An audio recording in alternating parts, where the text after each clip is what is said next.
প্রতিদিন বিভিন্ন বিধানসভা এলাকায় তিনি জনসংযোগের পাশাপাশি পথসভা চালিয়ে যাচ্ছেন হুগলি লোকসভা কেন্দ্রের তৃণমূল প্রার্থী রচনা বন্দ্যোপাধ্যায়। প্রচারের শেষ পর্বে তিনি এবার একটু অন্য ধরনের জনসংযোগে নামলেন। শনিবার সকালে তিনি ব্যান্ডেল স্টেশন থেকে টিকিট কেটে উঠে পড়লেন ট্রেনে এবং সঙ্গে বিধায়ক অসিত মজুমদারও রয়েছেন সঙ্গে। ব্যান্ডেল হাওড়া লোকালে এরপর জনসংযোগ করেন তিনি এবং তবে শুধু জেনারেল কামরা নয়, ভ্যান্ডার কামরাতেও ব্যবসায়ীদের সঙ্গে কথা বলেন। এরপর চন্দননগর স্টেশনে নেমে যান রচনা বন্দ্যোপাধ্যায়। ট্রেনের প্রচার রচনা বন্দ্যোপাধ্যায় এবং একটু অন্যরকম মেজাজে প্রচারে দেখা গেল তৃণমূল প্রার্থী রচনা বন্দ্যোপাধ্যায়কে। এবং শনিবার সকাল থেকে ব্যান্ডেল স্টেশন থেকেই টিকিট কেটে উঠে পড়েন ট্রেনে এবং সঙ্গে রয়েছেন তার বিধায়ক অসিত মজুমদার এবং ব্যান্ডেলের হাওড়া লোকালে এরপরই জনসংযোগ করেন। তবে শুধু জেনারেল কামরা নয়, ভ্যান্ডার কামরাতেও দেখা যায় তাকে।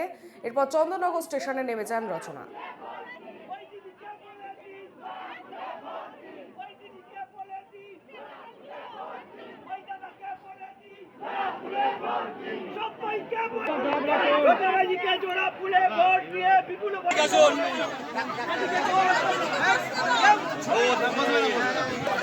দাদা হাত সরান, দাদা মোবাইলটা সরান।